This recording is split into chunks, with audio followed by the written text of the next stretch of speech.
अस्सलामुअलैकुम सामीन। 5 रबीउल सानी है, 1 नवंबर है। सोशल इंडिया न्यूज़ में आपका खैर मकदम है। खबर का उन्वान है, गुजरात पुल टूटने के हादसे में तौफीक भाई भी मसीहा बन गए। खबर थोड़ी तफसील से सुनिए।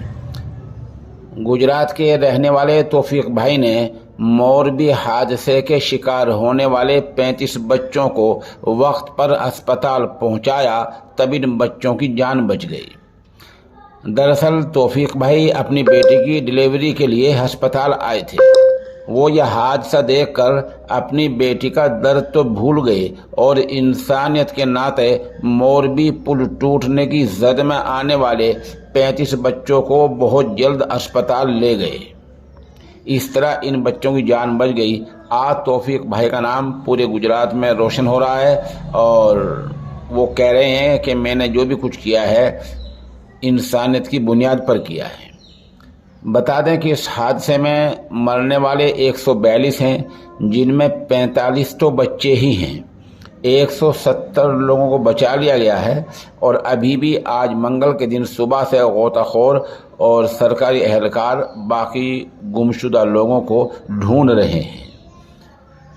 कल यानी 2 नवंबर के दिन गुजरात में इस हादसे को लेकर सूबाई सतह का शोक मनाया जाएगा। इसमें सरकारी इमारतों पर लगा कौमी झंडा आधा झुका रहेगा। वज़ीर आज़म नरेंद्र मोदी भी आज वहां पहुंच रहे हैं, जो मुतासिरीन से बात करेंगे। इस मामले का एक शर्मनाक पहलू यह है कि वज़ीर आज़म मोदी के जाने से पहले रातों रात अस्पताल में, जिस अस्पताल में इनके ये बच्चे दाखिल हैं, मरीज दाखिल हैं, जख्मी दाखिल हैं, रातों रात उस अस्पताल में रंगो रोगन करा दिया गया है। बेहतरीन तरीके से सफाई करा दी गई है। ये तस्वीरें आप देख रहे हैं। इन बेशर्मों से, बेहयाओं से कोई पूछे कि अस्पताल की सफाई इसी तरह रोज होनी चाहिए या किसी बड़े आदमी के आने पर ही होनी चाहिए। अस्पताल के जिम्मेदारों को गिरफ्तार किया जाना चाहिए। इनको कम से कम कई महीने की जेल होनी चाहिए, तब इनको अकल आएगी। गौरतलब है कि इस पुल पर जाने के लिए 17 रुपये का टिकट दिया जा रहा था।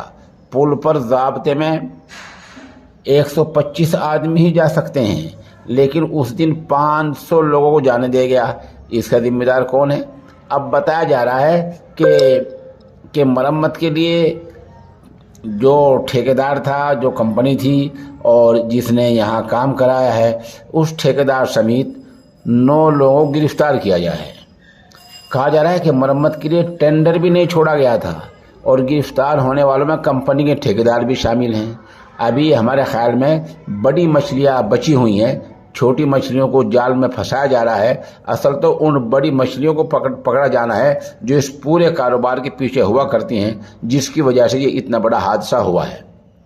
बता दें कि मामला सुप्रीम कोर्ट में पहुंच चुका है और वहाँ जनहित यानी मफाद आम की रिट में कहा गया है कि अब जो हुआ हुआ, लेकिन मुल्क में ऐसा कुछ ना होने पाए और जितने पुराने खस्ताहाल पुल हैं उन सब की मरम्मत कराई जाए, वहाँ लिख कर लगाया जाए और ज़ाब्ते में कानून बनाया जाए कि इन पुलों से लोगों की जान कैसे